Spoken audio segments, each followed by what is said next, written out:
Hello， 各位天视机头前的观众朋友，大家好！欢迎大家准时收看《福喜来咧》，我是钟永群阿群妹。今日节目当中，爱同大家分享乜嘢呢？爱同大家分享一种甜甜的感觉，韩国系甜盐嘅甜甜的感觉。有谈到係乜嘢無？冇唔錯，就係碰糖。其實阿群妹呀，按多年來食下抗天掉嘅，故說我下少食呀精緻嘅糖，我就當接食碰糖。故說今日嘅節目當中，就會來同大家來分享碰糖，雖然係樣板來做，韓國做得有哪啲變化哦。細細嘅嘅來分享，今日嘅節目呢度有請到嘅來賓哦，請特別對新北三峽來嘅哦，分享陳冠華分享。大家好，我是陳冠華，我也蠻從新北三峽鄉通膨的。哦，新北三峽鄉通膨的，我聽我用講法，我就啲而家海陸強同其他所在嘅海陸強冇乜嘅強樣。冇乜強樣。對，冇乜強樣係哪片嘅海陸強？沒有你通宵。沒有你通宵，嘿，我啲因為我沒有你公幹，啊，我頭擺有數是沒有你通宵，韓國灣里嘅朋友，啊，家就講嘅海陸強，就同樣嘅海陸強係強樣嘅海陸強，冇按到卷舌音嘅海陸強，哦，故說你韓式係啲通宵態嘅，係錯，哦，帶通宵，對，啊，唔過通宵當到係講好羅法係好羅人。嘛做到練沙啦，練沙做到講河洛人嘅河洛法，啊，我都有一個社區都客家莊啊，所以我都講客家都還有得講，還有得講。啊，唔過台咧都我都搬到三峽街嘛，啊三峽嘅練沙都唔係講客嘅，唔係講客嘅，啊那個河洛人都較多。啊，都講客家話都客少，啊，也蠻講客家話都比較不行。唔會啦，我知道韓州的啦。韓州的，係啊，因為我聽差足多，差足多。唔會，我聽到人講，我就出街就想到講，嘿，初創業沒有你同手嘅朋友，就係安尼講當貼片嘅海陸強。哦，嗰時候沒有講到好，一開始有講到頭擺係帶同手。啊，唔過現在搬到呀新北嘅三峽去，咩係因為不卡嘅關係從哦？係，都初喺日本時代，我講都在養蜜蜂，啊，我講嘅個通膨嘅嘛係日本人送機嘅，日本人送機嘅，啊佢都喺學，啊學到我爸爸我阿叔嘛喺學，啊學到差不多300人學。300人上，300人上嘅時間，你就對嘛？按到學棚喺度，哪位有花，哪位有開花，我棚喺度曬到哪去？啊，都有一擺都有一年，我爸爸我阿公都曬到三峽街，啊，都感覺三峽街人文地理什麼都好，啊，都出街學通膨嘅，然後做生意，上主要係做生意又好做。啊，都出街生活下來安尼。所以係阿公是去街片嘅，阿公就去到三峽街片。哦，所以就按樣一開始慢慢咧，因為阿公嘅關係，規戶客人就對苗栗通宵啊，遷徙到新北三峽一帶咧。係錯。哦，啊唔過當到戶客做也傳統三峽嘅人，都會每一句話就會講。韓式嘅時間，聽錯愛聽書，啊聽書聽錯會有很多都唔好嘅記憶，會有很多很不好的回憶。學棚嘅都跟做農的共樣啦，都大家都做辛苦嘛，辛苦在做，然後3晚在做，冇日冇夜在做，所以按到都小時候嘛天天安尼做啊，係啊，啊棚嘅都大家嘛啲嘛調度都會痛啊，所以成日咧攏嘛逐漸比調度，匆匆啊，匆匆攏比調度，係啊係啊。所以韓式時節會凍姜棚咯。有啊，攏嘛姜，攏姜佢會調喺度安尼，係啊，成日咧對棚嘅都還冇熟識啊，還冇熟識，佢都唔得佢會傷起來，有時候會傷起來，佢會掉你們嘅時節會按樣刁人按樣，就打擾到他的時候，打擾到他的時候。啊，唔過韓式嘅時節，我是要去做乜嘅，正經聽書做乜嘅事情。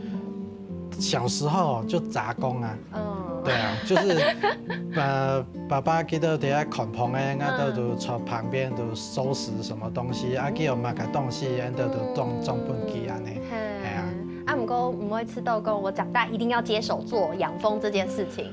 哦，接手这件事情，小时候爸爸妈妈都会同伊讲，做棚诶都辛苦嘛，你都好好读书，啊，出去行因透露安尼就好咧。去筹攀公社。这也还是比较大的愿望。系啊，家下都讲好好读书，好好读书。都到最后都读书出来，应该都做工程师嘛。工程师家下做了4、5年嘛嘿。结果做工程师嘛系摸日摸夜，嘛很辛苦啊那种。穷系按辛苦的条路。穷用家下都工程师做了4、5年，家下妈妈都突然生病了。生病家下爱都医院公司，安尼行都做足足1个月。该1个月拢无全部哈，都家下都家下都在想讲，应该转来。接这个家业啦，嘛拄好刚好有一个师傅同我讲，这是我的本命行，对，刚好也是因缘际会，然后我就觉得，时间似乎是到了，那我就决定回来接这个家业这样子。而且，转来接业务卡嘅产业以后，唔但像就係单纯按用自家做听听，其实头擺阿公爸爸做嘅時間，有加到自家嘅品牌，唔過唔自家。自家創立嘅一個自家嘅品牌從品牌啊，這事情就我爸爸家下同阿叔記得嘛有品牌嘅，記得嘛有經營品牌。都我爸爸從我讀書嘅時間，在大2的時候，佢就高興咧。佢高興後，該隻品牌就本愛叔叔。家下我媽還得讀書嘛，都也沒有想說要經營，就想說工作嘛，之後也做工程師這樣子。工程師剛剛講到的，就媽媽生病，家下我都決定就是回來照顧媽媽，然後順便創一個品牌。為創品牌原因都係講，家下我爸爸喺學棚咧，然後繡蓬通，蓬通貴下攏賣大盤。一般來講應該傳統都會按用。傳統就是這樣。大盤伊都嘛啲嘛，大盤通因都賣一桶的蓬通，賣伊都唔同的蓬通。原來這麼小披薩就會買輕貴嘅，唔過農民嘅福利。都七家都地講，都辛辛苦苦學業棚的，繡到蓬通，結果給消費者是不好的。對，所以對，然後應該都想講，愛七家來做，都一開始就是自產自銷嘛。對，然後在友善環境，然後開始從那個時候開始這樣子養起來，然後就創立這個品牌。應該講自家創的一個品牌，你就清楚的確聽講，那個品牌嘅按用嘅普通，就是你自家把關的。對，從頭到尾自家把關的按用，你自己可以掌握在手上的按用嘅感覺。對，一開始就有一點像工程師的精神嘛，想要什麼都自己來，然後自己去看一下數據，然後怎麼樣監測蜜蜂到底好不好。對。故說像按呢，雖然一開始冇接定烏卡嘅產業來做，優先出去做工程師，做啊又轉到烏卡來繡棚嘅。按用繡棚嘅又知道，一開始我來做繡棚嘅真辛苦、真難，讀到當到，知道冇辦法想象嘅事情咯。剛回來養蜜蜂，家下都。剛才主持人講，就是講爸爸媽媽係咪做嘛嘅，你都天天做嘛嘅，我都想講按呢轉到七家做嘛，做得啦，因為就蜜蜂就自己從小到大接觸的，對啊，結果七家害學的世界都感覺蜜蜂它也是個昆蟲，也是個生物，所以它會生老病死，對，那家下成日呢都爸爸講，棚嘅藥咧，你為食，棚嘅破片咧，都係做嘛嘅，家下世界都睇已係用嘅做，呢度用嘅做。也乜七家做，七家攏群摸，佢叫你呢嘛唔啲啊？對，去平，去平，去生病的伊嘛唔知啊，啊，就爱每天去控爱控，嘛唔知咧做乜。啊，结果咧用板困出去，结果就过了冬天之后，因为蜜蜂最难的就是过冬，因为魔法，魔法摸碰通，摸发粉，嘛个拢摸好些，啊，伊嘛唔知去要嘞，啊，就这样子，一开始我的蜜蜂就是过了第一个冬天就全部都灭群了，整群全部都没了，对，这么严重？对，因为你真的不懂。太挫折了吧？对，就自以为懂啦，但是真的不懂。然后到了第2年之后就不甘心，就把工程师的家底拿出来，然后继续再买这样子。all in。对 all in， 然后 all in 下去呢，隔年一样全灭。哈，第1年还是够用？第1年嘛，第2年还是一样就没有，对，然后就觉得这样子不行，然后就也是这2年也是开始逐渐就请教阿叔啊、阿爸啊，因为阿公留下来养蜜蜂的，其实很多亲戚都有养，所以就请教亲戚，然后之后想说，在田间的可以，但是自己的知识还不够，所以讲说自己半路出家嘛，所以就想说再去念个，就是去宜兰大学念那个生物资源的硕士在职专班，去进修就对了。然后刚好那边又有蜜蜂的博士，对，就是增加自己的算是本职学能再增加一点点，所以才第3年才开始慢慢恢复，才开始养起来。对，天啊，有没有想到小鹏会遇到安那个困难？对，连续2年就团灭，对，都团灭。哇，故说最近来讲，虽然做的说到也按好是甜甜的碰糖，其实爱学习爱做碰糖无按简单哦，还有很多内容同故事爱同大家来分享先，休息一下，等下再个进来。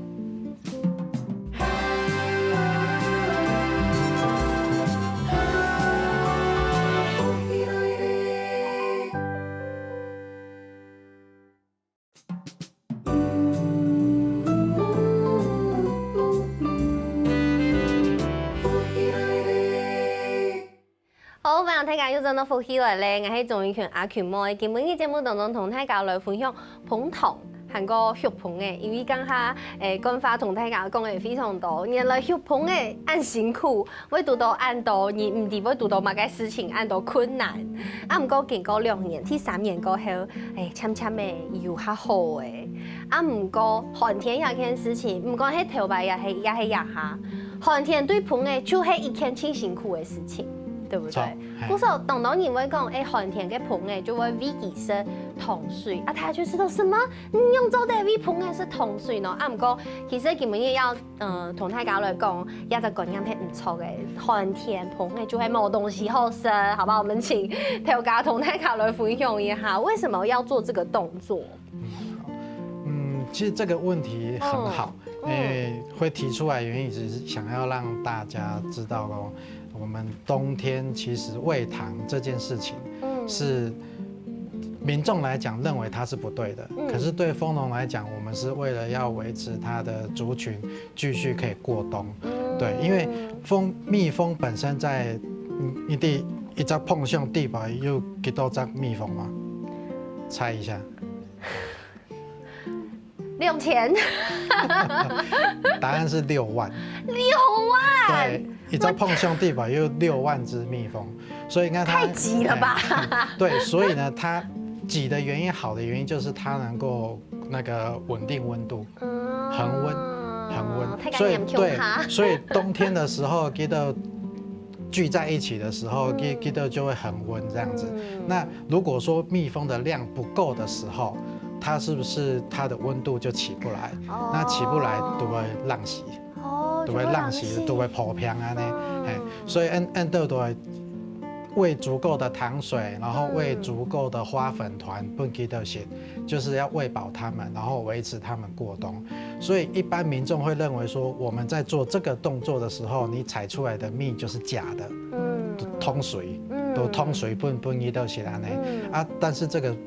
观念是不太正确的，因为我们在喂它的时候呢，是周遭环境花不够，蜜源植物不够，粉源植物不够，蜜是蜂蜜的蜜，然后来源的源，对，蜜源植物跟粉源植物。就环田就冇发，台湾就没有花。对，啊，冇出去土毛好食，啊，转来又冇东西好食，佢都被要死，都被浪死。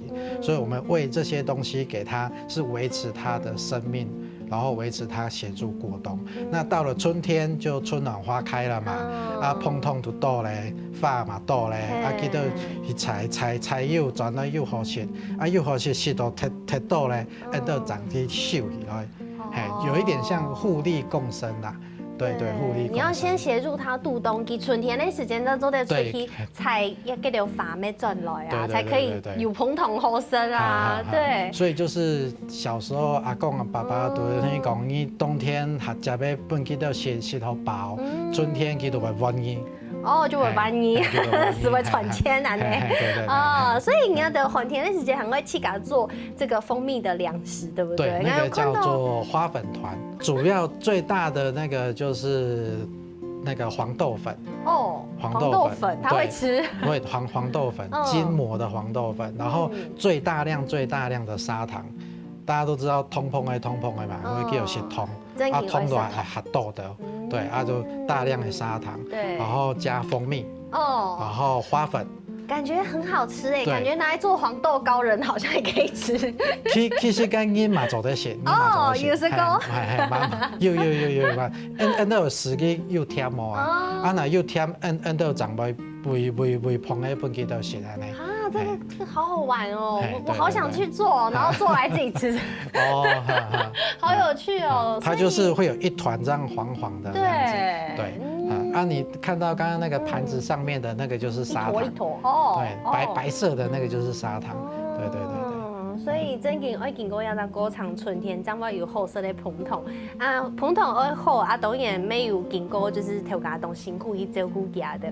去年头家的捧桶就有得到评鉴的头等奖，对不对？哦，对，这个头等奖是因为我们养蜂的都有参加一个叫做台湾养蜂协会，那他每年都会举办一个那个比赛，那比赛主要就是台湾主要就是龙眼蜜跟荔枝蜜嘛，这两种，因为最大宗的话，对，然后这两种蜜他们就会拿来做评比，跟谁做评比？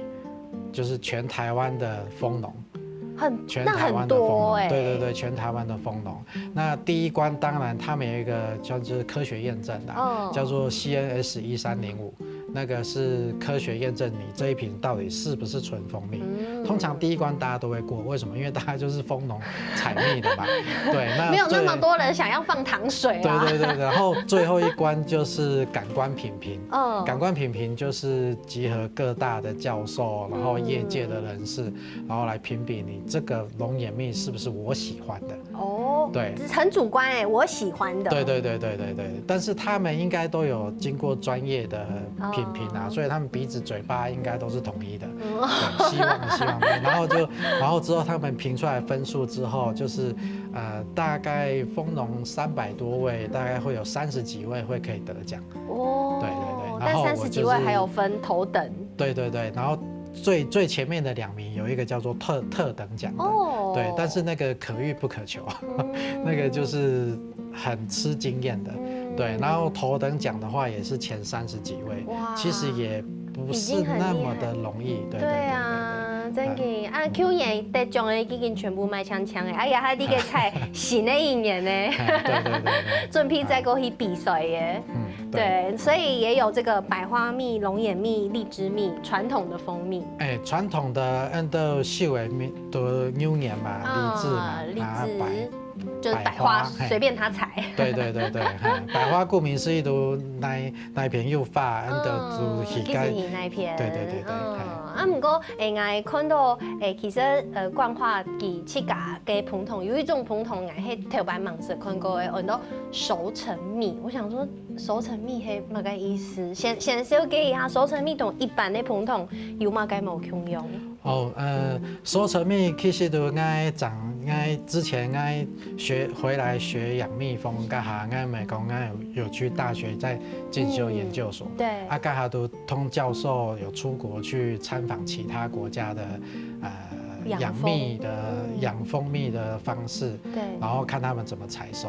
那我就发现说，其实他们有一种蜂蜜叫做封盖蜜，就是现在叫做熟成蜜。那为什么叫封盖？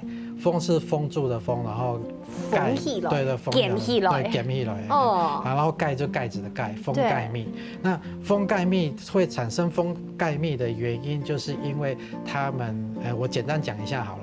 就是蜜蜂去采花的时候，那个时候采下来甜甜的东西，那也叫做花蜜。对，还可以有一点水水透明的。对对，那叫花蜜。对。那回来之后呢，蜜蜂经过蜜蜂吸土酿蜜，那个动作叫酿蜜。酿完之后，水分在20% 以下，它就可以保存了。就是变成叫蜂蜜，就是黄色稠稠我们平常看到的。对对对，那时候就叫做我们就叫凤改啦。凤改，就会凤改起来，给凤改凤起来，那个时候就是真正的蜂蜜了。对，那个蜂蜜呢，我们就叫做熟成蜜。但是我们在台湾比较不会这么做的原因，是因为它从采花蜜到回来到封盖要2个礼拜。要2个礼拜，也就是14天。所以对台湾来讲，台湾算亚热带气候的一个国家，所以台湾的花期发期很短，大概也就2个礼拜到3个礼拜。所以你不可能花大开，你只采那么一次。对，所以台湾比较不会有这种采收方式。那我去国外吃到之后，我觉得还蛮惊艳的，就是跟我印象中的蜂蜜不太一样，那个口味也不太一样。因为看到给采蜜的影片，那个蜂巢拿起来的时候，你是看到它是没有封盖的。对对对，它是就是你直接都得看得到底度那个膨筒，它没有被盖起来。对对对。所以熟成蜜就会已经被盖起来，你要再把它打开。对对对。再把它取出来。对对对，所以它就比较费时费工了。哦，好，我说你们也很有荣幸可以试吃俺银生 Tea Hill 熟成蜜，我真的没吃过哎。这个比较特殊，我再稍微介绍一下。这个就是我在那个新北三峡，因为前一阵子大家都知道樱花开嘛，前阵子大家都知道樱花刚开，然后樱花开完之后呢，就是很不容易。那时候天气又好，对，然后又有太阳，然后时间温度什么都好，所以就有办法采收到现在主持人吃的这个叫做樱花蜜。那我们知道这个膨筒就是会结晶，台湾只要基本上应该每种膨筒，每种就很容易结晶。稳土哈达是只要不是龙眼蜜，通常都会结晶。对，其实膨筒结沙呀这种东西有嘛？对，膨筒地板有一种东西叫做葡萄糖。对，它真的有一个薄荷的味道哎，真的吗？就是应该说它应该是偏草本。对，草本的香气，所以你说这是樱花。对，它好好吃哦。你尾韵有吃得到一点点的苦味吗？我没有吃到，我觉得很好吃。会有吗？它如果你吃多一点点，应该会有一点点苦苦的，有一点苦苦的。那是因为那时候冬天转春天之前，有一种那个花叫做鸭脚木，叫做鸭脚木。那鸭脚木早期是中药材的一种大家知道对中药材就知道说它就苦苦的，对，所以它就略带一点点苦味。我好喜欢哦。对，但是它前头的那个樱花的那个蜂蜜的味道就还蛮淡雅的，我个人很喜欢。芒色色沟有樱花有sakura 蜜西给，当然你不是真的是到 sakura 给蜜西啦，那真的是一个草本的味道。对。然后再加上虽然他说有樱花，不过没全部樱花，它有很多种植物。不是，对。其实樱花真正的樱花蜜也很淡到你不知道它是蜂蜜嘛。但是反而这种交错在一起跟蜜西很特别，然后又是熟成蜜，真的都没拥有机会，它真的可以吃看到我的人生第一口熟成蜜。东京菜葱毛还有东东内容，我分享先休息一下，等下再个转来。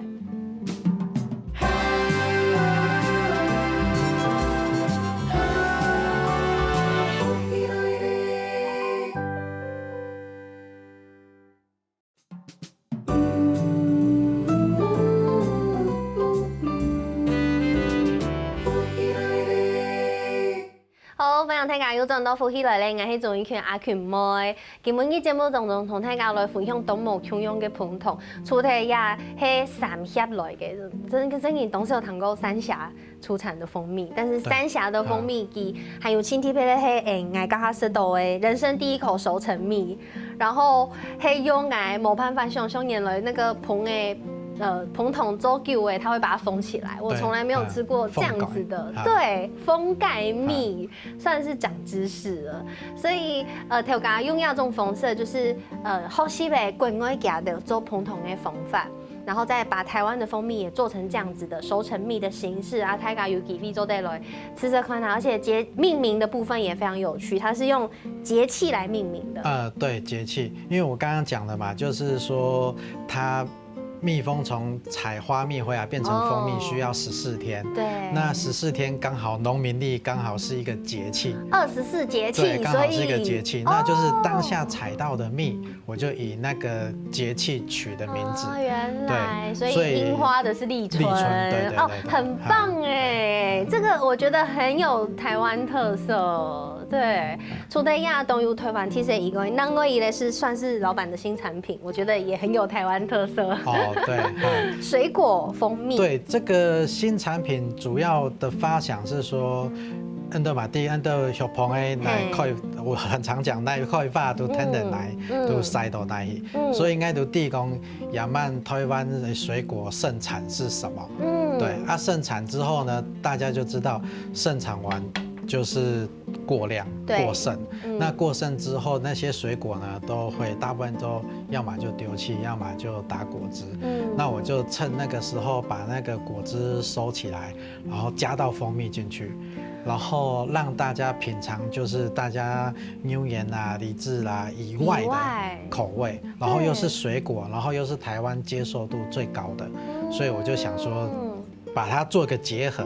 对，这个在外面应该也还看不太到，没看过，因为可能会有果酱，但是没有看过果汁跟蜂蜜按用给结合。对，而且我刚刚吃到个百香果，头可以说哎，俺吃到俺老多跟我懂甜。因为就是你想象百香果酱加那个蜂蜜，就会感觉懂甜。不过是还完全没，因为我刚刚是纯吃那个果酱哎。对，其实它不能跟果酱混为一谈啊，因为果酱就是大量的糖。对。但我们呢是全部纯蜂蜜下去，没有糖。没有糖，所以其实它真的没有哎。对，它就没有，所以它就很单纯的蜂蜜的甜跟水果的甜。所以大家都跟我们喜甜，不会，它是很天然的甜。对，然后我刚刚吃到给黑头可以送，我看到你还有其他的口味。对，然后芒果、柠檬跟葡萄，对，很棒哎，这应该对大家来讲算是很新的尝试，因为大家可能就会想讲，你看普通安太干。就喝很久都喝不完，然后老板就想说怎么办？然后客人的那个膨桶度喊生唔甜，所以就推出新产品。对啊，就以前大家都我们去外面摆摊嘛，摆摊那个妈妈经过就是说家里还有，就是家里厨房永远都有一罐蜂蜜，对，所以想说要怎么让它可以再多吃到一些蜂蜜，吃到变化，那就是熟成蜜也是其中之一，然后水果蜜也是其中之一。对，而且名字每款都懂等一下。对，也都是当下季节的名称。很有创意，可是条家创意下唔单枪都家嘅产品当中，其实佢咪结合嘅佢自家嘅想法，含个研究，佢发明咧一类很多快捷风车。刚刚有讲到，其实养蜂人就会懂辛苦，要逐着花而走，就是花在哪里，人家个棚就会吸到奶，人家的就会穷它吸到奶。所以你发明了这个快捷风车，是方便移动吗？其实会有这个的发想，最大原因是有一年，我蜜蜂移到某个地方，然后呢，隔天就开蜜蜂的时候，通常我们花大开的时候，我们蜜蜂都会待在上面盖子，因为很多，然后呢，我隔天之后我就发现那边的农家开始在喷东西。在农药之类不知道的东西，对，那我们就当然也是礼貌问一下嘛，就说你是喷什么？他就说没有啦，就喷营养的。结果我也不确定嘛，然后隔天我再打开蜜蜂看，我上面的蜜蜂就都不见了。就都不见了。所以讲白一点就是种农药嘛，就是种农药。那个时候我们要走也不是，不走也不是，因为那时候移蜜蜂下去的时候，其实那时候全台湾省的蜂农都在忙，所以你根本不可能找到车子帮你载。对。就是没有办法马上找到车子帮你载走，那我们自己也没有那么大台车，所以我就想说，也结合自己以前我大学是念工科的，所以就设计一个风车出来，然后就是我自己的车子拖着就可以走，就哪边花开我搬去，那边不行我拖着就走。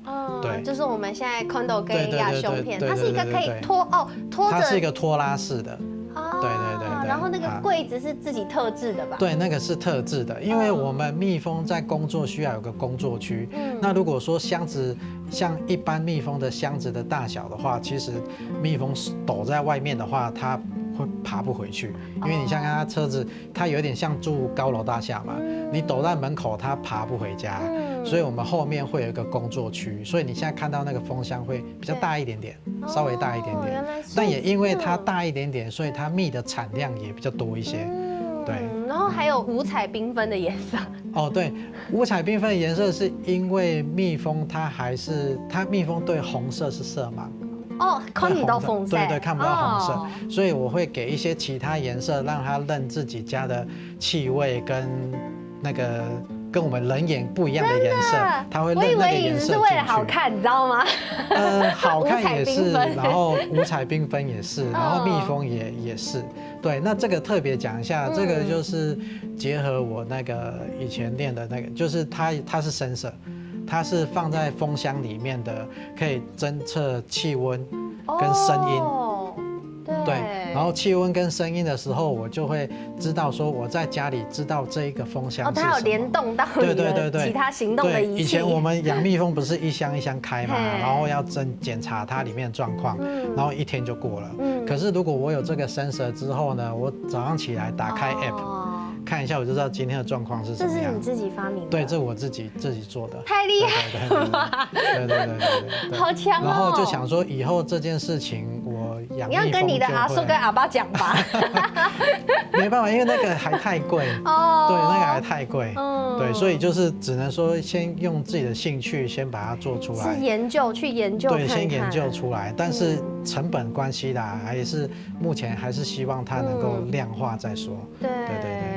好厉害哦！真的有研究，有读书，有研究，真的。对，希望。对，希望老给做到等候，但是也是像你刚刚讲的，因为度后棚内就会读到这个农药的部分，所以其实像为什么要按到年了，棚内就会进来进 sale， 就是有农药的地方越来越多，那再加上气候，蜜蜂越来越少，故说你按用后棚内，其实应该也要很在意的照顾给它的生发的反应，对不对？对，其实蜜蜂刚刚讲的气候的变迁，还有病虫害。那病虫害，因为早期在养蜜蜂，蜜蜂生病就是抗生素压下去。哦，他们也可以吃抗生素哦。对，抗生素压下去之后呢，你产的蜂蜜就会抗生素农药残留。哦。对，但是因为现在台湾的法规越来越严，所以这件事情是已经不能做了。对，已经不能做了，所以我们就只能朝一些友善的方式。所谓的友善就是有机嘛。那我们就是从不要用药，不要用农药，不要用抗生素。那我们就是用一般的草酸，然后去防治它。